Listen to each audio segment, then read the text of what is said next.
Welcome to Not From Here, a podcast dedicated to past versions of ourselves. And the current versions of all of you. We are your co-hosts. I'm Riley Klauza. And I am Isa Rodriguez. And we are just a couple of Michiganders turned New Yorkers trying to get a grip. Have you ever been made fun of for the way you say things or thought, damn, I never even realized I had an accent? Well, we have too, because we're definitely not from here. 1, 2, 3, 4.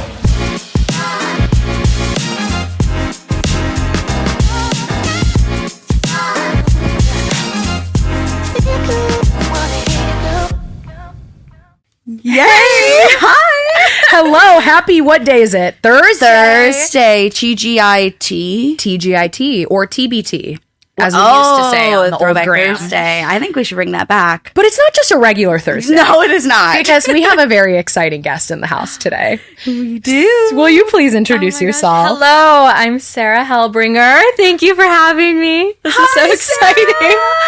We are so excited to have you on and talk about everything that's going on in your life. You're a guest that we're fangirling over.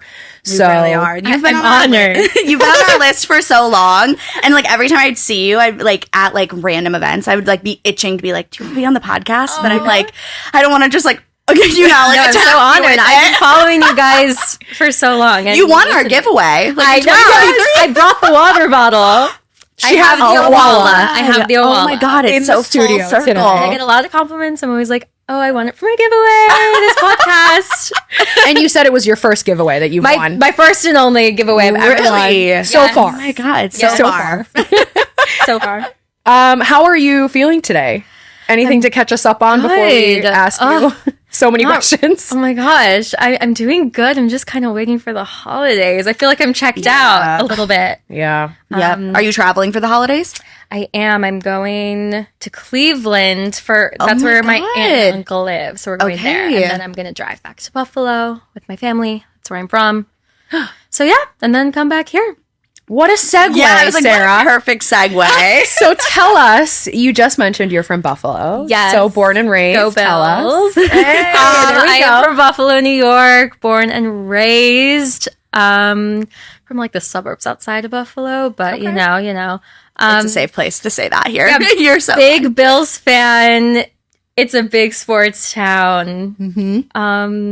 Yeah, people think it's like so close to New York City, but it's like a 7.5 hour drive. Wow. People are like, oh, so you're basically from here. And I'm like, not at all. It's like basically Canada. I'm like 20 minutes from the border. So I didn't realize it was that far. yeah, it's I knew it was up there. it's way across the state. So a follow-up question for you we had is what was that like? Like growing up in New York State, but versus New York City. Like it's a very different experience, Very I'm different. assuming. Oh yes, very different. I mean, my mom is from here, so I grew up coming here into Long Island a lot, and because it was kind of still close, my theater group would come to the city a lot, so I like had the experience of the city. But I feel like Buffalo's. I know you guys are from the Midwest. I feel like it's similar vibes, like just like a suburban, like yeah. kind of upbringing where everyone's You like, drive everywhere. Yes. Yeah. cold, very You guys get cold, so much snow, right? very snowy. People think it's like Antarctica, which it kind of is in the winter, but like we have summer and fall and spring. People are like, oh, is it snowing? And I'll go in August. I'm like, what? We have 4 seasons. We're a normal place, guys. Yeah, but yeah, lots of snow days, lots of blizzards. Snow days. Bring it back. God, Yes. that is one of my favorite things about the Midwest. Imagine A good if- snow day in imagine if we elementary had school. Snow days as adults. That'd be amazing. Well, sometimes I make my own. I'm like, I can't come to work. You're like, I can't It's snowing. possibly trek. Yeah. DIYS. Do your own snow day. So, Sarah, Yes. how were you introduced to performing overall?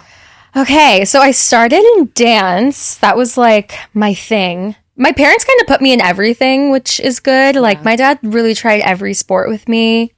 Never stuck. I didn't have the passion or the talent. But I tried. And then dance was really my thing. I was obsessed, but I always was like obsessed with movies and musicals. Like The Sound of Music and Grease, they were like my everything. I mean, I definitely watched Grease way too young. I was like 4 years old watching Grease, but I was obsessed. And like Disney Channel, like everything was just like, I was like, that is what I'm going to do. So I danced my whole life, and then I started theater in middle school when I auditioned for like my middle school musical, of Joseph course. and the Amazing Technicolor Dreamcoat, A classic. obviously. And then that's like, then I would start missing dance to go to like rehearsals, so that kind of like took over. Yeah. And then I just kind of stuck with it my whole life.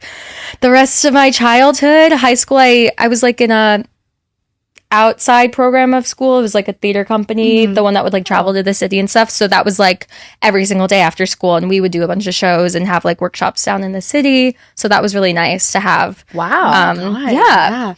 Wait, such a side note. I was thinking this earlier. Did you guys fly to the city or drive? We would take a bus. That's a Which crazy was like drive. there was like always like drama on the bus. Like you sitting the next older to kids on would the sit in the bus. back, like the seniors were in the back, the freshmen were in the front. But like at one point I was like seeing a senior when I was a sophomore, so like I got to sit in the back of the bus. She was VIP. Yeah, I was a VIP because I was seeing an older guy. Dude, with the sophomores. Yeah, so I I really can make him come to the front. Yeah, I gotta go to the vividly back. remember the bus rides to New York. Like they were a thing. Yeah. I'm obsessed. Do you have any like silly like childhood dance or theater or any type of stories that you'd like to share?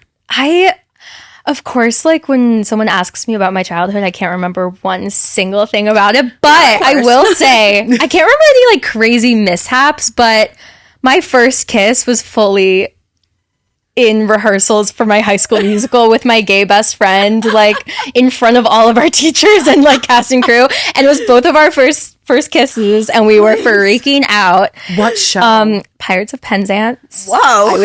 So like passionate and intense. I know. I don't even know why high school was doing that, but we did. We did. And I was Mabel. He was Frederick. And so now, like, anytime people are like, oh my God, tell me about when was your first kiss? I'm like, well, it was on stage in front of a lot of people. A lot of adults. And it was like a pack. And we were, a lot of adults, like a 50-year-old man, like, And you know they're like hold it a critiquing little in your longer. head. Hold it a little longer. Put your hand here. I'm like, oh my God. Before the days of intimacy, direction. Literally. God, high school stage kisses. Inappropriate Drama. sometimes. Oh my God. I had one my senior year of high school. I was in Phantom of the Opera and Obsessed. another like Obsessed. crazy shows. You're like, okay. But I literally, there was like a 30-second long instrumental break. We made out the whole time. And I was like, oh my God, all my teachers are in the audience. It was so long. Like he was That's like, long. He's like, do not break lips until you sing again. And I'm like, oh my God, this is a lot. 30 seconds for like a high schooler, though? I mean, like performing. Yeah. wise. Performing, you know, behind the scenes. Sure. That's not nothing. a That's nothing. problem, But Yeah. performing? Yeah. 30 it's seconds, like- no breath. Yeah. Yeah, I'm just interesting. wow. There's a lot to unpack there. There really is. It's so weird. And then now the older I get, the weirder it is. It is. Yeah, I fully had like directors like we'd be kissing and they'd be like in there like pushing our heads like, no, your head here, your head here, your hand here. And I was like, maybe that wasn't okay. But Yeah. Okay, well, moving forward. So you said that after you started doing theater as a kid, you pretty much never stopped. Yes. But was there a moment for you where you decided this is something that I'm going to go to college for? Like, what was that transition like? Setting yourself up for the next step of your career. I get asked this a lot. I always, for some reason, knew, like, since I can remember, I was like, oh, I'm going to be an actress. I'm going to be, like, it was never even a second thought. And luckily, I had very supportive parents. Yeah. I do remember, like, begging my dad to, like, bring me to Hollywood when I was little. And I was like, I have to be on Disney Channel. And since that was, they were like, absolutely not. Since that wasn't my route, I was like, okay, well, the next thing to do, I guess, is then go to college for this. Yeah. And also, like, they were very they wanted me to have an education. So Yeah. I was like, well, that's the route I'm going to take to get to where I want to go, I guess, since you won't bring me to LA as a 8-year-old. I could fully see you as a Disney child, though. Oh my gosh. I think I'm glad it it didn't happen, but I was thinking the same thing, but even weirder, I had this like vision of you just now, like at Disney Channel games. oh my God. Like your side profile right now, like with the ponytail, is just giving like she's ready to run. And she's on the yellow field. team. And why is she on the yellow team? oh my, well, yellow is my favorite color, but also There we go. I was too mentally unstable for so long in my life. I would have been one of the ones that went downhill. So it's good. It's good. You're like, it's for the best. It is for the It best. does have its own It setting. wouldn't have been kind to me. I know it wouldn't have. Okay, so you mentioned college earlier. Yes. Where did you go to school and what did you study? I went to Point Park University in Pittsburgh. I studied musical theater. I was minoring in dance. I actually graduated a year and a half early because, as I said, I was mentally unstable. Yeah. So I graduated early. I never like finished the dance minor, but yeah, that I like feel like I blacked a lot of that time of my life out. But Yeah. I have my best friends in the whole wide world. I met there. They're still my best friends to this day. I had a good time. Yeah. You could say, I guess. Yeah. Yeah. I mean, college, It's weird. theater college is a little weird. Yeah. It was very small. I mean, you have the same classes with the same like 20 people. Yep. And then we were also all roommates. And then those were also my only friends. Yeah. And I was pretty shy in college, like, especially compared to everyone in my class was very big personalities. So I just like, I think it got to me. And then I was in a long distance relationship for 4 years, like, Wow. which okay. was also like probably not smart for 17-year-old me. Like, I think I was just going through it. But yeah, You learn as you go, right? you do. You You really, do. I mean, speaking of college, I'm just going to jump forward real quick. Hope that's Please, okay. we love But an Speaking of improv. college, that's how we know you, kind of. Not that we went to school Yes. with you, but we have so many mutuals that went to school with you. Right. Ashlyn, Carol, Yes. Caitlin, like all of that whole group. Brian, I'm like, my God, the yes. list goes on and on. There really It are. Really You just does. keep There's so finding many. I people. know. No, but it's just throughout. You're like, honorary Point Park alum. I guess so. Truly, and I'm very thankful. Very grateful Thank God. to be a PP alum. I love it. Is that a thing? Do you guys call yourselves like PP? PP? What do you call- PPU. PPU. PP. They couldn't just say PP. PP alum.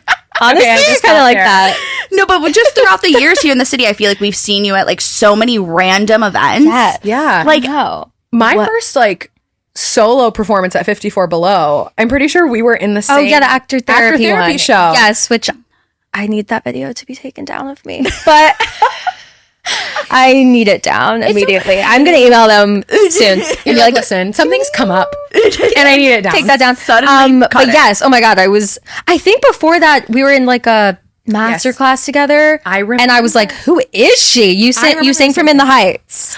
And I was like, oh my like God. one cut that I have still in my book. Oh, so good. I was obsessed. Thank you.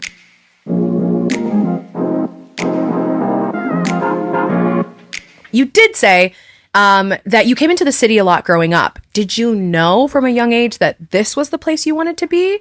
Or with the whole Hollywood convo with dad, Right. was that where you wanted to go? I think once I got really into musical theater, this was the place.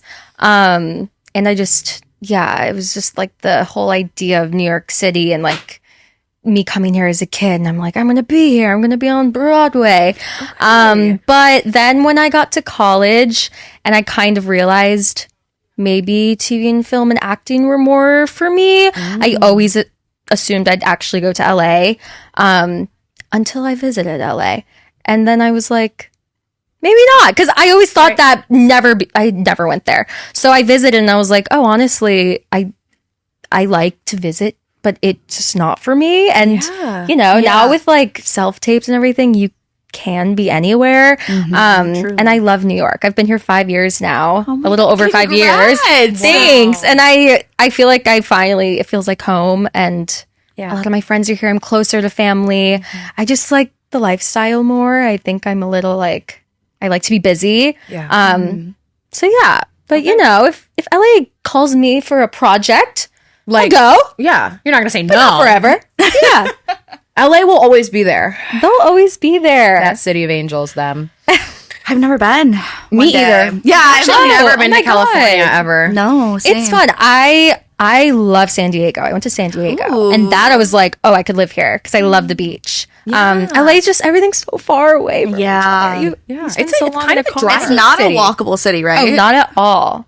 See, I didn't know. I always see like videos of like influencers like going there for like certain events and stuff, and then it's like them walking on like the side of a highway because they're like didn't want to order the Uber, like so. No, you really have to drive everywhere. Wow. So yeah, the more you know. The more you know. You guys gotta go. All right. The time has come. I've been itching. Come. But we want to get into all of the work that you've done. You have already done some truly incredible stuff. And let's jump into your first film gig. That was while you were in college. A film called Sweet Girl. You have a bit of an interesting story. Tell us everything. Okay. Well, thank you for saying that. I feel like I don't feel like I've done anything impressive, so it's nice when someone tells you that. Sarah, we're such fans. Like, you have no idea. But it's being actors, right? It's that imposter syndrome, and it's also how few and far between gigs can be that you have to look back sometimes and be like, definitely. Wow, look at all that piled up along the way. Totally. Okay, Sweet Girl, yes. So my last semester of college, I had to do like a capstone project, so you could put on a show, you could like do a short film, but I got an internship at like one of two, I think, talent agencies in Pittsburgh, so I would go there I think 2 times a week and kind of just be their office assistant because I wanted to learn about, I don't know, the business side of things. Course. So I was there and they were having auditions at the casting office downstairs. It's like such a tiny little cute building in Pittsburgh because it's like a smaller industry, I guess. But they were having auditions for Sweet Girl coming to Netflix with Jason Momoa, and it was literally the icon. The role was called Walmart employee. Great. And I wasn't like signed with the agency. I was just like their intern, and I also was so shy. Like I never talked, but I was like, do you think I could like go audition like downstairs? And they were like, well, it's people we have signed, but like I can ask them if you could send in a tape. And I was like, thank you. So then the next day he was like, all right, they said you could do it. So he put me on tape, the agent there. It was literally like a line or two, but I was like, this is my calling. I will be the Walmart employee. Yes! And then I ended up getting it, which in hindsight, I'm like, oh my God, that was like not good because it was my first thing I ever auditioned for and I got it. And then I was like, all right, New York, here I come. And then didn't get anything for like years. But yeah, so I filmed end of 2019 in Pittsburgh, like literally like 2 lines at a superstore. It was great. And then COVID hit, so it took like 2 years to come out. But I was like, this is the one thing I did. Like, I have to show people I can do it. Mm-hmm. And then the movie came out at, I think, midnight in LA. So it was like 3 a.m. here. And I stayed up and I scrolled through the whole movie. Cut. I was like, oh, I'm not in it. Oh man. Oh, right. And I knew that could happen, but I didn't think it would happen. But you always are like, what? But I was like, it's not gonna happen to me. Of course, they need my scene. They need it. Yes. Oh my God. Like, obviously, the Walmart employee, I guess, wasn't that substantial to the plot, but I remember I was like, well, gotta wait for the next one now. But you know what? Like, Walmart employees have stories too. They really do. It should be justice. They really for the Walmart employees. No, but like, damn, that anticipation, like leading up, telling everyone, like, you guys, I have this movie, I have this movie, I have this movie. First job. And then, I'm sorry, but look, it's okay. Look where you are now, and let it be known for the record, she was supposed to be in Sweet Girl. I was supposed to be. She filmed it. I believe they changed it to Superstore employee. Maybe there was a branding issue, but we're like, we can't. I was there, guys. I swear. Superstores that need representation these days. It's true. Okay, so then fast forwarding a little bit, in 2024, you played Mary Catherine in Tyler Perry's film 688, which is now streaming on Netflix. Correct. It's correct. She's still there. It's still there, right? She's there. Tell us everything. The pictures, your posts, like everything looks insane. Like, how was that process? It was awesome. I think it came out last December. But yeah, I got an audition for that like a year prior, so the December prior, and I found out like a month later that I booked it. Like, I kind of forgot about it. There was no callback or anything, but they were like, here you go. Yeah, and then I filmed Spring in Atlanta. It was my first time going to Atlanta, but I've always had an agent there because I couldn't get an agent here after COVID and moving here, so I got one there. Which there's a lot of stuff filmed there, there, right? Yeah, That's like a hub for filming. So I was like, let me try there. So yeah, I booked it through them. Got to go there for I was there maybe 2 weeks. And it was a crazy experience. Tyler Perry Studios is literally like Disney World. It's huge. He has his own exits on the highway. Oh my God. And then they have a replica, I think, of the White House. I think it's the White House. I could be wrong. They have a White old House.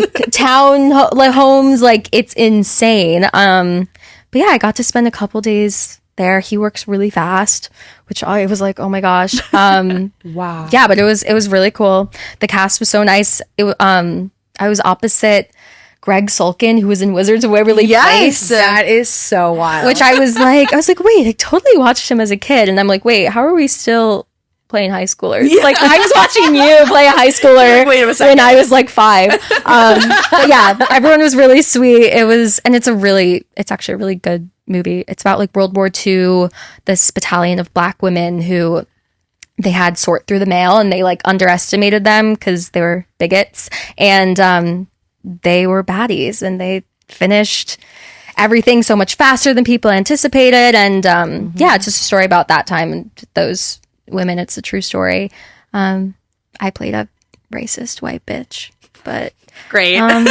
Which there's always got to be one. There's got to be one, right? It's just gotta be there. Yeah, we gotta accurately represent modern day. You know what I mean, or past day. Right. World War II. It's all the same. Nothing's changed, unfortunately. Not much has.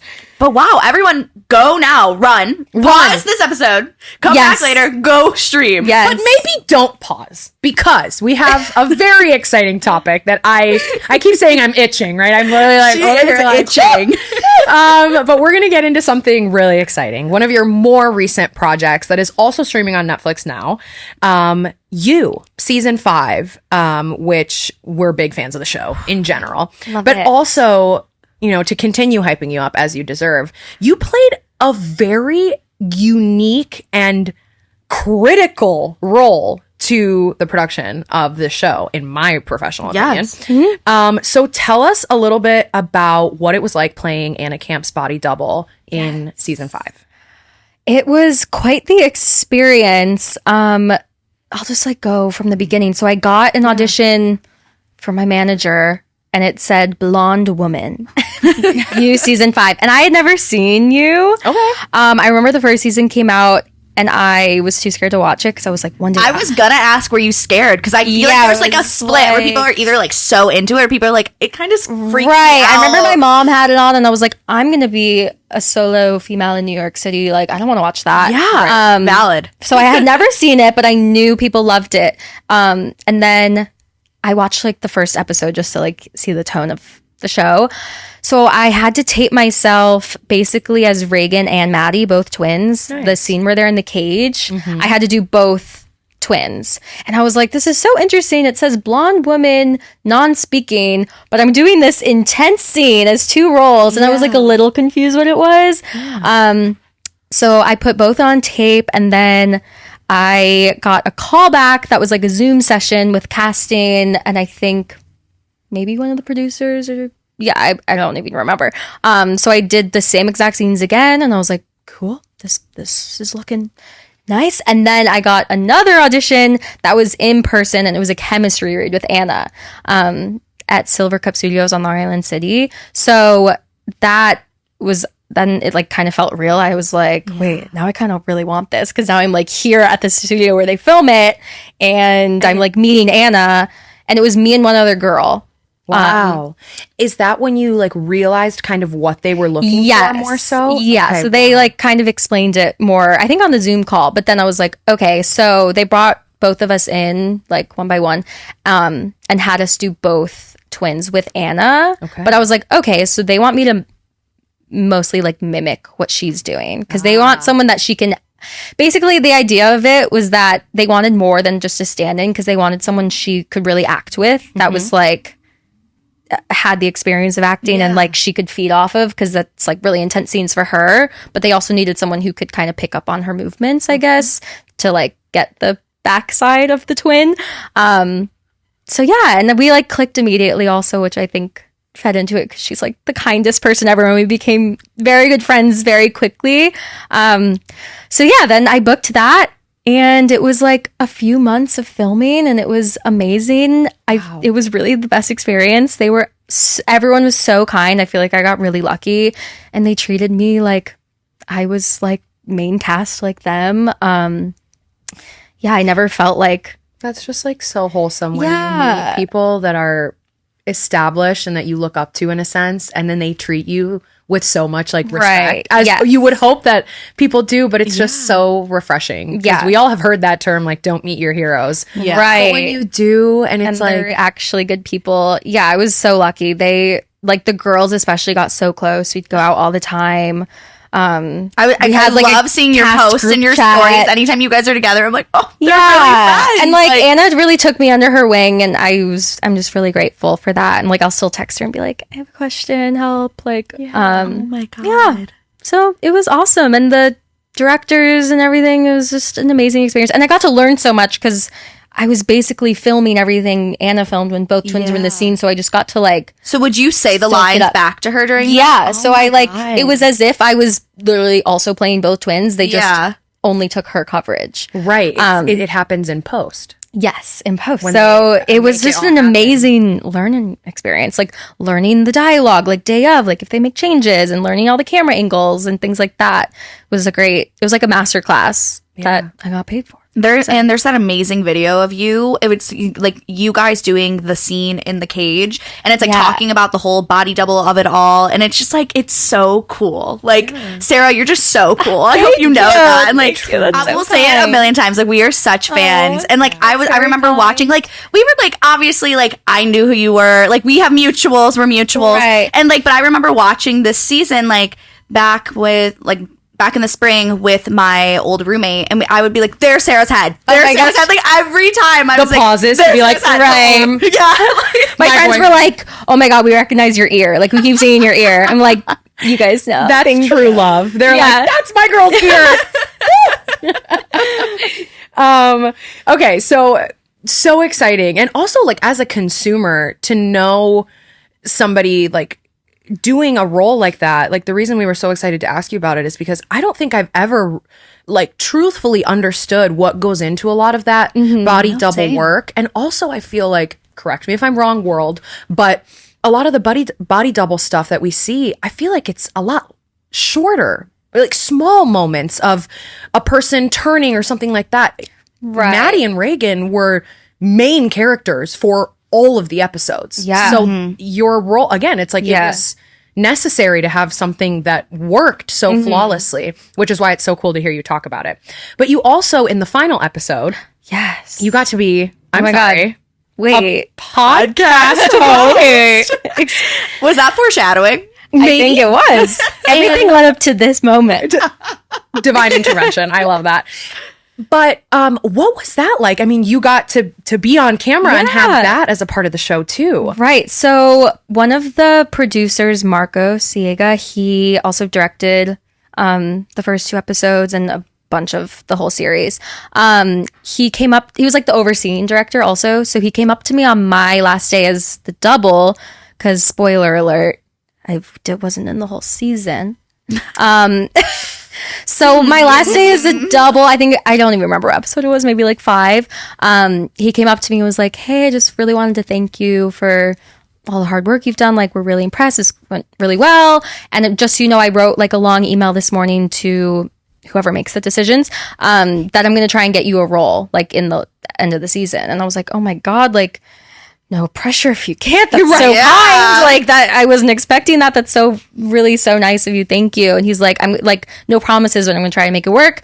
And then I knew that they were already filming the last episode, so I was like, oh, I don't think it really fit. And I actually became really good friends with the casting assistant, and she was like, yeah, like no roles have come up that would be good for you. And then randomly, my manager emailed me and was like, here, they just sent this, and it was just an offer for this little podcast host in the finale who like is interviewing some of the characters from the show. And yeah, they just gave it to me, which was so nice. And I asked, my friend was like, yeah, they literally wrote it and they were like, hey, can you just give this to Sarah? And I was like, that's like, they did not have to do that. Like this industry, a lot of people don't like do kind things like that. Yeah. So it was really kind of them just to like, it was as a thank you to show my face instead of the back of my head.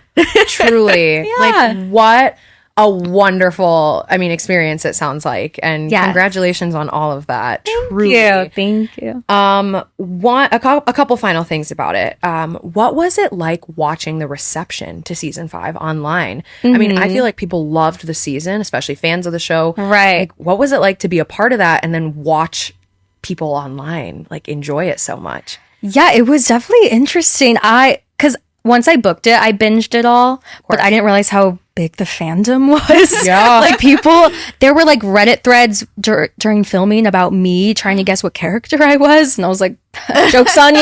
I'm not. So like people were so into it. And I personally think it ended in a great way. And I think most people felt that way.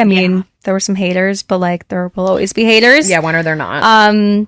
But yeah, it was definitely interesting to see just like the mass like following and support there was for the show, which was very like interesting to be a part of something like that, even in a small way. So a project that I think you're currently working on it is your feature film, Between Us, where you wrote it. And you're the creative producer as well? Yes. Tell us everything. That's crazy. Congratulations, first of all. Thank you so much. Let's hear it. So I'm sure all actors can relate. I kind of got sick of sitting on my butt waiting for auditions to come in and then not hearing back from auditions, and everyone says to make your own work, and I never really considered it because I just was like, I'm not a writer. I'm not this, whatever. And then I was just like, you know what? I've read so many scripts that have come in my inbox that were not good. And I know I can write something at least to that level. Yeah. I just decided to write a feature film based on... So I actually grew up on the property of an assisted living facility that was run by my dad. Wow. So I grew up like visiting all the time. Like when I had off of school, I would go there and like volunteer. And then the day I turned 15, like I started working there. I worked there during COVID. And then 3 of my grandparents lived there. So I just had a lot of experience growing up in a very unique setting around elderly people and an assisted living facility where like people go for the end of their lives. And I had a really close friendship with my grandma, like super close. She was like my best friend. And so I wrote it kind of based on that. I just knew I wanted to talk about intergenerational friendship. So it's about a girl who drops out of college after her mom dies and she starts working at this assisted living facility and she's just like, has no hope. She's lost everything and she befriends an older woman who just lost her husband, and it's about their friendship and how that blossoms. And wow. So it's about that. I wrote it, and then my biggest piece of advice I was getting from people was just to make it, because people write things and then sit on it because it's really hard to get things made, which I'm learning it really is hard. So we have been in development for a bit. I got some amazing producers on it, and one of my best friends from Buffalo is going to direct it. Are you filming it at your dad's facility? Oh, so I was like, let me use the resources. Yeah. So smart. Yeah, so we're going to film it there, and like he sent out like photo release forms if people want to be extras and stuff. But yeah, we actually have recently made the decision, because we kind of are at the end of our fundraising and like we have a good chunk of money, but not quite enough to make it into the feature that we want. Mm-hmm. We think we're going to do a pilot and write it into a series and try and pitch it as a series. Because I knew I didn't want to do a short film just because I don't think the relationship between these 2 women can be told in that short of time. Right. But if the pilot is kind of setting up all these characters and their meeting, then I think a series could really work. So that's the latest development. We're hoping to film in the spring. But yeah, it's been interesting learning the other side of things. It's really hard to get something made when you don't come from like parents in the industry or have $1 million. But yeah, it's been a really good learning experience. I'm really excited. Is this your first time writing? Yeah. Wow. First time writing. Wow. I've learned a lot. I think it's good to write what you know. Because I was like, I don't know anything to write about, except I know that I'm very passionate about like friendship between women and that I have this unique experience. So yeah.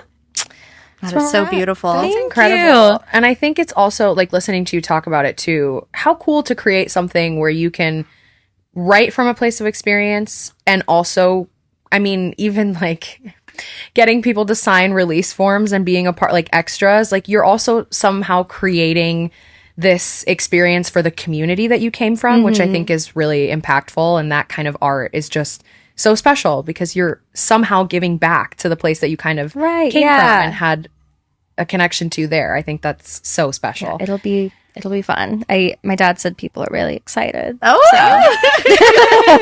I can imagine. In addition to all of the acting that you do, you also do some acting and work in commercials and modeling. Do you have any favorite brands that you've worked with or favorite experiences in that side of the industry? Yeah. I actually love doing commercials, the ones I've done. Like, they're really fun, just like a day with new people. And I did one for Francesca's, the clothing store. I love Francesca's. Yes, and they really had a budget going because, I mean, we filmed in the middle of Ohio. And we were at like... So much Ohio. Of course. I know. We keep coming back to Ohio. It was like... I think it was like a brewery or distillery? Distillery? Do they make beer? No, beer. I guess. Yeah. Yes. They made something. They made something. It was like this beautiful scenery and like we just got to try on cute clothes all day and then like film. We were like gambling. That was the scene. But I mean, that was super, and it was just a bunch of girls. And I was like, this is so fun. Did you get to keep anything? No. It's okay. It's okay. I did like the outfit I had. You took away the memories. Yes, the memories. So that was really fun. And then I actually do fit modeling as like a, you guys know what that is, which I didn't know existed until I signed with my manager because she shares an office with like a modeling management company. So a lot of their clients overlap. But yeah, I go once or twice a week to brands and I'm basically like their mannequin and they just fit clothes on me, which it's a great side gig to have because it pays really well and you just stand there. I mean, you give notes. You're supposed to give notes. I feel like I don't give good notes, but you know. But that's awesome though. Fit modeling is something I learned about more recently and it's such a fascinating thing. I've only heard that it's a great side gig. Like, it's a great thing. Great money. Wow. Very good money. There you go, actor. So anyone, look into it. Yeah, if you're like, I don't know what measurements they need, but every brand needs different measurements. Yeah. So if you fit, you should look into it. Okay. And so recently, you actually ran the New York City Marathon. I did. I saw you. I saw you. I saw you. The Upper East Side, 85th Street, 85th and 1st. That's when I started. Your name. I started going downhill right there. Oh my, that was like mile 18. Yeah. I mean, valid. Which is like, God. That's when you started going downhill, please. Mile 1, I would have been out of there. Honestly, like the first 5 miles, I think it was the adrenaline. Me and my friend were like, this is amazing. Like, this is the best day of our lives. This is so fun. And then by probably mile 15 is when you go over the Queensboro Bridge. Oh my God. Everyone starts limping. And I hear like on the bridge, please, I've watched a million TikToks. I act like I put the cards down. I got so intense about this. I act like I am part of the marathon community. You were watch there. All the videos. But no, I hear on the bridge, it's like quiet because like no one's cheering. Yeah. And then like you enter Manhattan and then it's like all the cheering again. So everyone says like on the bridge, it's like so real. It's like, oh my God, I don't know. How was that? No, the cheering was amazing. And even Brooklyn was probably like the most hardcore. Like they were, it was crazy. I'm not shocked. No, Brooklyn knows how to. Yeah, and that's nice because it's the beginning and the vibes were still high. I'm sure the vibes were still high for everyone at the end, but for me and my friend that ran it, the vibes were very low. I was so unhappy by mile like 20. I literally was like, and I put my name on my chest because I heard you were supposed to, so people cheered for you, and I was like, I like ripped it off. I was like, I don't want people saying my name anymore. Like, You're like, shut up. Because I'd be walking. I'm like, oh my God, like we're taking a walking break. They're like, run, you can do it. I'm like, no, I'm not ready. Like, but overall, now that it's done, it was a great experience. I love it. No, that is so fair. I'm so happy I did it. I'm so happy I did it. I ran a marathon. Yes. I enjoyed training for it. It is like a part-time job. Like, training is a lot. Have you always been a runner or into running? Yeah, I feel like in college I got into it. Okay. I'm not very athletic, but I like running because it's like... Just ran a marathon. Yeah, no, but I'm not like good with balls or like the hand-eye coordination. So it was like the one thing that there was no like, I don't time myself. I don't like, it's just like for me. And I always thought it was kind of like meditation because I can't sit there and meditate because I'll go crazy. But if I'm running, it's like. You're doing something. Yeah. I don't think I'll do 26 miles again, but maybe a half, but maybe just. I'm like 3. Maybe you can rest your legs for a little bit. Yeah, I couldn't walk for like 3 days. I don't think my joints, like, I don't think are made for it. But I did it. We finished. Congrats. Thank you. That's amazing. It was amazing. You were the only person I knew running it. So I was so happy to see you. I was so proud of you. Thank you. No, it was nice to see people I know. Joey Graziday from The Bachelor ran it. Please. Okay. So you don't know him? Are we friends? Are we close friends? Sarah, we're close friends now. I'd like to think so, but okay. Well, now that you've completed the marathon, you actually just wrapped filming in Atlanta for a new project last week. Another Atlanta. She's always there. She's always there. We know you can't divulge too much, but we'd love to hear whatever you can share. Yeah. Yes. Yeah, I don't even know what I can. There's been articles about the film. It's called Heartland. It's coming to Netflix. Jessica Chastain is like leading it, and it's a thriller based in the world of country music, which is very fun. I'm obsessed. And I did not know much about country music before this, so it was fun learning kind of about that world. I had to like sing a country song for my audition, and I was like, popular country songs. Like, I did not know anything. So yeah, it was great. I was there on and off the past like month or so, and I just wrapped last week, and I think they just wrapped filming for the whole thing Monday. But yeah, it was very cool. I feel like it's gonna be really good. Also, like, I had one scene with Jessica Chastain, and I was like, this is a masterclass. Oh my god, she's amazing. I mean, you said Jessica Chastain, and immediately my face chills. Yeah, she is like next level. I'm like, oh my god, I'm learning so much. So yeah, I'm excited for it to come out. I have no idea. I'm assuming it'll be like a year from now, probably but.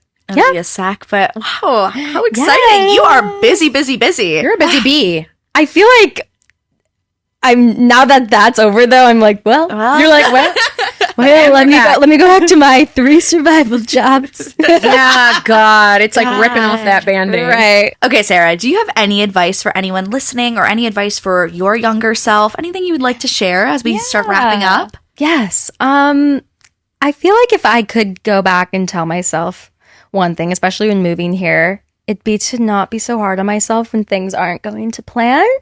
Because I'm sure you guys know this, you have basically no control over this industry other than like how hard you work. But a lot of it is so out of your control that for a few years, my mental health was so bad because I was just like, I'm not here and I should be doing this and I haven't booked this and I see other people doing this. And, you know, like you play that comparison game.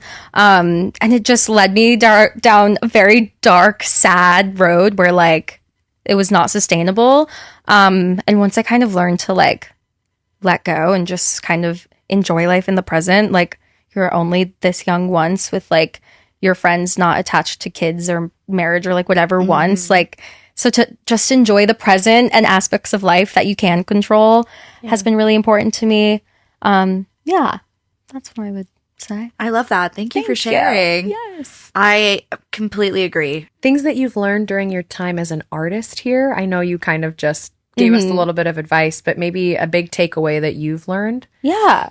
I feel like I've kind of learned that nobody really knows what they're doing. Even like people at the top, I feel like are still kind of like, what's going on?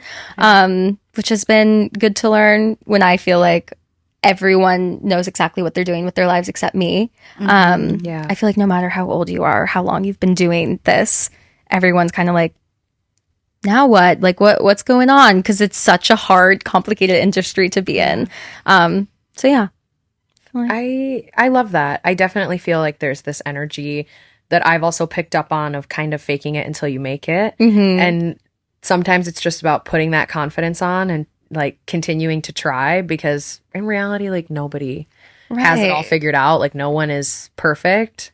So it's everyone's first time living. So yeah. It sure is. So yeah, it's definitely a bit of a relief to know that everybody's in the same boat in our industry, and that there's always moments of rejection and comparison and imposter syndrome, and like all you can do is just remind yourself that it's just you. That's all you got. It's just you. Wow. Wow. Call back. She was waiting for that moment. Very good. Genius. Sarah, you said you've been here for 5 years. Yes. Do you have any New York horror stories? Okay, my second apartment that I lived in on the Upper West Side with Ashlyn and our friend Ava. I've been to that apartment so long ago. Oh my God, It was like really? you guys had like a 4th of July party or something. I wasn't there. You're like didn't catch the invite. I don't think I was. I probably was out of town. I'm gonna. It was your apartment.